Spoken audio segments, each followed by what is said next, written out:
So I would like to now welcome Mr. Duncan Jones. He'll be talking about 9 common things that stunt businesses' growth. And Duncan, here we go.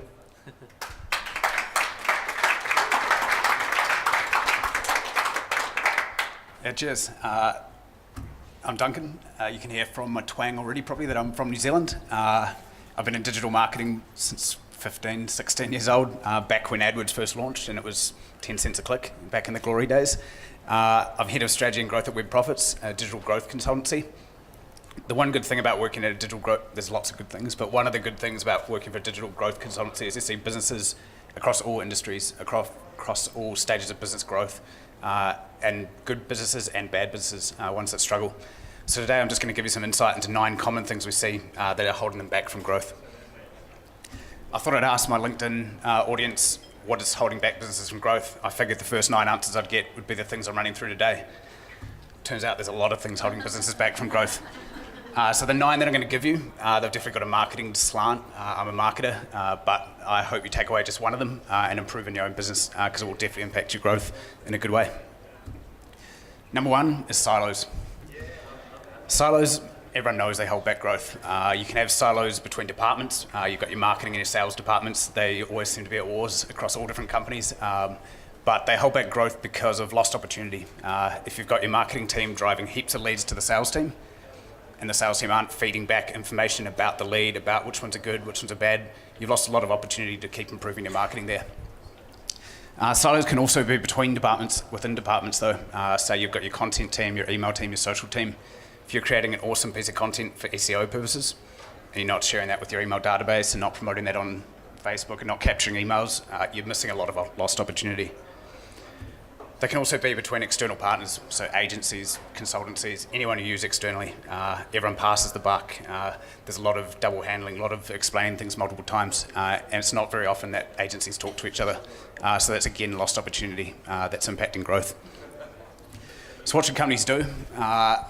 The main way that we seem to, especially if you're a bigger company, that you can solve this is by creating dedicated growth teams. What I mean by that, I mean a team within your company. It might not be their primary role, but a team which is made up of people from within your organisation. Someone from sales, someone from marketing, someone from customer support. Across all your organisation, as many people as you can with differing opinions. Their one goal is to grow your company through any means possible. It's really good to bring people from all different departments because it starts to break down those silos. If you've got someone from sales who's influential in the sales department in this team, they can get things done within their own department. So that can be a really good way. It's something even Facebook did. They got to 100 million users and the growth plateaued. They stopped growing. I mean, they're still growing, but stopped growing as rapidly. So they actually created their own dedicated growth team, and that's in a startup that you think would have that culture back then, but it worked pretty well. As far as external partners, that's tough. If you can slim your agencies, consultancies down to 1 and get them handling everything, that's going to be a lot better. But within that agency, there might be silos as well, so same problem. A few things that we've seen that work, working with other consultancies and agencies, aligning and linking their goals. If you've got them all working at different goals, then that's not going to help the growth very much. Having clear responsibilities and setting your tracking and attribution, so there's just no arguing over who got the conversion because that just wastes time and loses opportunity again. Having combined meetings, so if you can have a meeting with all your agencies once a month, once a quarter, and they put forward representatives, they can actually find out what everyone else is doing. And most agencies are professionals, you're paying them, they want to keep you as a customer, so that should help. They should be looking to maximise what the other agencies are doing. We even do things like open communication, Slack channels with our clients and all their other agencies, so everyone can see what we're up to. It's transparency. Most agencies and consultancies don't like that, but it will help your growth for sure. Number 2, everyone working at different goals and metrics. Now, it seems awesome in theory. You've got your SEO team trying to influence SEO rankings. You've got your sales team just trying to close the first sale, retention team focusing on that. The problem with it is if you don't get those metrics that all the different teams and individuals are working towards, all the different KPIs, they're going to be making decisions which might impact your growth negatively. They'll be looking at how do they spend their budget, who do they employ, what do they prioritise first. And if they are prioritising based on those metrics, which don't actually represent your business growth, it is going to impact your business growth. So what should you do? This is a hard one. You have to try and simplify all of your metrics down to a single metric which is trackable, and which if you grow month on month, will also grow your business. If you're a super company, for example, you may drill it down to just super signups, people switching their super. Of course, you're going to use all the other metrics that you've got to optimize campaigns, to optimize your AdWords, your Facebook, to optimize your business. But if you get everybody within the company singing the same tune, it can really impact your growth in a positive way. So what should you do once you work out that metric?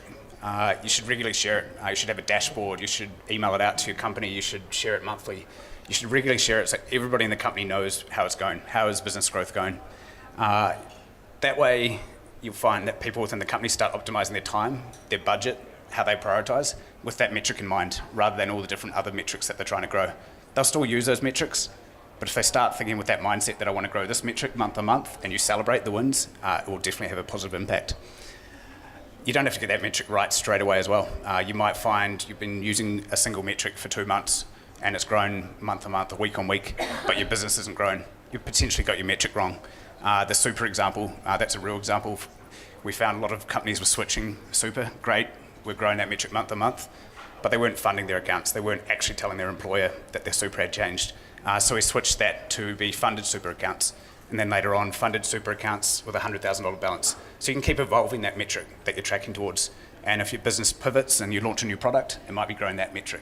But it's just important to have one metric that your whole company are talking about and trying to grow.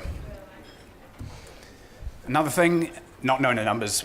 You'd be surprised at how many clients we ask, what is your lifetime value?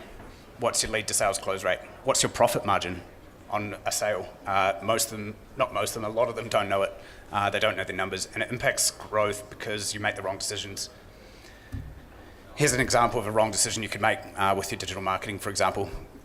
The company A, they think that their lifetime value is $600. They don't really know though. They haven't worked out all the metrics. They've got a couple of channels they work in. Channel 1, $400 acquisition cost. Channel 2, $300. Channel 3, $800 acquisition cost. Let's cut it.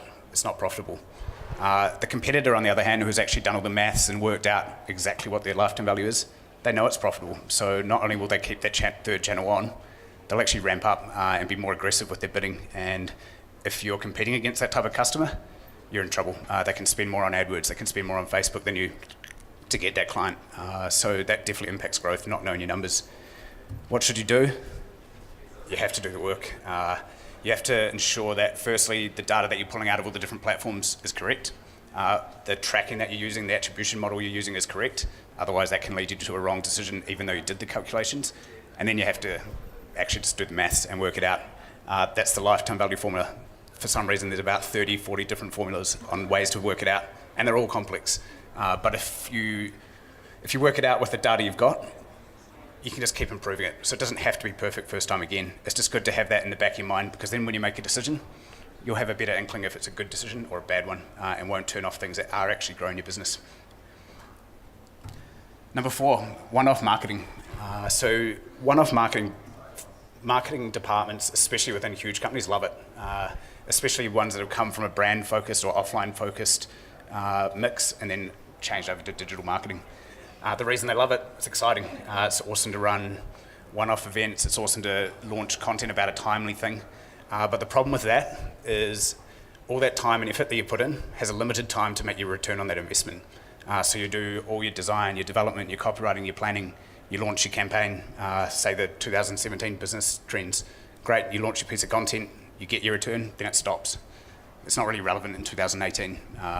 And same with competitions, events, like if they've got an end date, that's when your return ends. So you have to try and build as much as you can, profit as you can out of that. Here's how it looks visually. 7 technology trends went really well. Start of 2017, huge spike, and then it just petered down. No one really cares by about March, April, about trends for the year.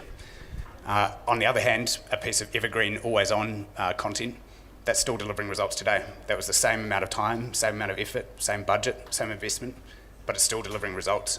So by focusing less, you don't have to focus 100% of your time on evergreen stuff. It's still important that e-commerce stores run sales. It's still important that you run branded campaigns and build your brand in that way. But if you spend more of your time on building assets, what you'll find is that over time, your ROI will just keep growing. You'll have all these pieces of content, all these, could be a remarketing funnel that just has evergreen offers that can always work. It could just be promoting your USP, which is, might be free shipping, right? But if you're an e-commerce store, you could just create campaigns around promoting that because you know it's not going to change. That way you put all that time and effort and money in, but you'll keep delivering results. And here's an extreme made-up example of what could happen if you just have spikes of one-off campaigns versus building assets over time. That can definitely impact your growth. Number 5, the keyword of probably every single conference for the last 5 years, automation. But it is a big deal, and people still aren't doing it. People still aren't using automation enough. We've got companies that copy and paste from one platform to another, that export data and import it, that get us to do that work. They're paying an agency to do manual labour, manual work, and that's definitely impacting their growth. Why? Time. Your time should be spent on working out that lifetime value formula, on creative, on strategy. I think a lot of the problem with automation is it's seen as a huge thing, something you should change your whole company with one big change. What we've found works quite well, especially at Web Profits, is actually just empowering your team to giving them budget, giving them resources, incentive to automate anything that they're doing that's manual. So don't look at it as a huge software project that you have to do across the whole company. Just give them, say it might be $500, $1,000 budget to automate anything that they're doing manually. We've done this across Web Profits, and we've had people building their own software, their own scripts. They're automating heaps of their job. People hate doing that manual labour, week on week reports and things like that. So they might find pre-built software that works for them. They might build their own software if you give them resources. They may even outsource processes overseas. If you can't automate something but it's manual and repetitive, you can probably outsource that for a lot cheaper. And that frees up a lot of time to focus on things that will actually grow your business. Another thing marketers like, which was touched on earlier, is the top of the funnel. People love awareness campaigns, Facebook ads, content. People love consideration, email marketing, and people love straight conversion activities the most, running search ads on Google. The problem with that, it works, but the problem with that is you're ignoring a huge part of the funnel, and most companies spend 100% of their time on this part of it. The part you're missing is the customer itself. Marketing to the customer itself, you don't have the AdWords click costs, you don't pay $30 a click, you've already got them. They're already brand loyal, most likely, and you can still build a lot of value from those people that will help your growth. So things like retention, making sure that they stay on as a client, upsells, bringing up that average order value, things like using them in testimonials and reviews to help you get extra customers for every customer you bring in, and referral programs, setting up referral programs. That will help your revenue, your profit, and your lifetime value because you're not having to reinvest and keep finding those new customers, and it doesn't actually take that much time. You can automate a lot of those processes down the funnel. By focusing on the bottom of the funnel as well as the top, what you'll find is that every single new customer you bring in is worth that much more to you. So that means you can actually reinvest more into the top of the funnel. So focusing on the bottom things is very important, and it's a mistake that companies make. Number 7 of things that we see commonly that stunt growth is setting ad budgets in stone. This is just an example I found, but we've had this from clients before. Here's how much you should spend on banner ads in February next year on this channel. How do you know? That assumes that you've got the best forecasting ever. You can forecast what channel is going to work the best, how much you can spend on that channel, which month is going to go up and down. I think it's impossible, but I'm not a forecaster. What's better than that, and what will help your growth? So the worst is clearly, in my opinion, allocating it down by channel. Better than that is if you get a total budget from your board, you can't go above that. That's fine. You just have to fluidly optimize those budgets month on month, if not week on week, if your budgets are big enough, based on performance. And not only based on performance, based on how much you can spend on each channel profitably. Better than that is unlimited budgets. Unlimited budgets is pretty scary for a lot of people. And I don't mean unlimited budgets without a star. The star is that it has to be profitably spent. So if you know from your tracking, your attribution, your lifetime value, that you can spend $150 to get a quality lead and you're still making a profit, why would you want to turn that tap off? Why would you want your AdWords running out halfway through the month because you've hit your budget? If you work with an unlimited budget concept in mind, what that frees your team to do is to find a channel, make it profitable and scale it up as much as possible. Get as much volume out of that channel, as much sales, as much leads as they can, and then move on to the next channel and repeat and repeat. Over time, your marketing budget will skyrocket. We've had clients that their marketing budget just goes up month on month. But as long as you've got your tracking, your attribution right, and your numbers right, then your profit will grow as well. There's definitely cash flow implications and things like that, which you can't ignore, but it's just a shift in concept with how you set budgets that will impact your growth positively. Number 8, you can see I care about this one. I'm trying to get through 9 things in 20 minutes, but speed really matters. And the reason it matters is because the slower your organisation goes, the slower you get to those winning ideas that will really move your business growth. It might be a new channel, it might be a business improvement, it might be a new product. If you have 2 companies that are exactly the same in all aspects, and one of them is working way faster, they'll grow faster. They're probably going to fail just as many times, but they'll get to those winning ideas a lot faster. Speed is pretty hard to change in a company. It seems to be ingrained in companies' cultures a bit. I'm certainly no change expert, but here's what we do at Web Profits and with some clients. We look at hiring better. So we hire people that aren't in our industry, people that think differently, because that can start to change the concept, the culture from the ground up. We look to hire entrepreneurs. We've got an ad up that just tells entrepreneurs we want to hire them. It doesn't even say what they're applying for. But they look at things in a different way. They think for faster, better ways of doing things. And that type of mentality across your company can be really good for speed. We also test candidates with things they've never done before. So people come in, have you ever logged into AdWords? Great, here's an AdWords test, we need it by tomorrow. That shows you how quickly they can learn. And digital marketing's changing. We've already seen about AI and machine learning. Digital marketing's changing so quick. So you need people that can think quick, research quick, and get things done so that you can keep up with competitors that are doing that. Manage better. You've got to stop micromanaging, and if you've got any managers that are doing that and having meetings about decisions that you probably don't need meetings on, that's definitely going to slow you down. And that's why as you move from startup to bigger companies, your speed gets affected, the speed that you can do things. So just instead allow the team to make decisions on their own.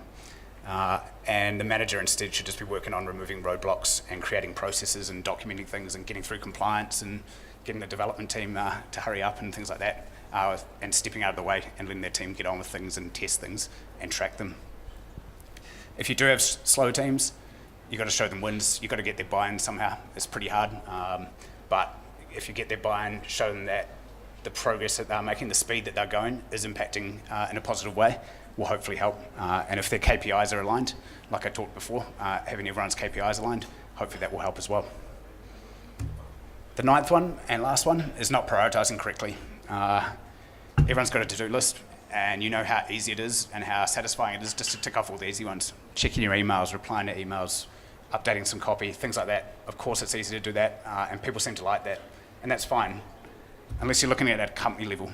If you're looking at it at a company level and everyone's focusing on those easy things, they're probably not the things that are really going to grow your business. It's not a big business improvement. It's not a huge new product launch, generally that they're ticking off first in the week, and that can really impact things.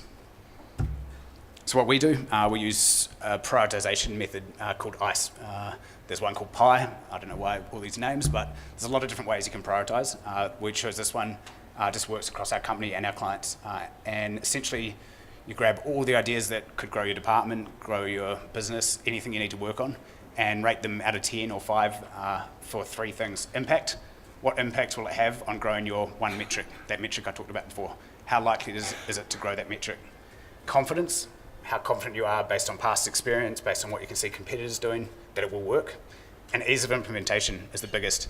If it's going to take developers 3 months to do it, should it be the first thing you focus on? Or should you focus on something that you can get done within a couple of days that is likely to have the same impact? By doing that, you'll give your teams the prioritisation method they need to roll out things the fastest, and that will impact your growth pretty positively. To recap, there's lots of different things, lots of different ways you can that are stunting your growth, lots of things you can improve in your business. At Web Profits, we believe there's our why. There's always a smarter, better, faster way of doing things. I don't know if faster made it in there, but it should have. And that just means you can just never settle. Now we've got 82 things on the LinkedIn post to work through. Those are 9 that we see commonly holding businesses back. We've launched our own growth marketing service that aims to help with companies with a lot of those issues, and we're always trying to improve that as well. It never ends. But yeah, if you want to chat about that, come see me afterwards.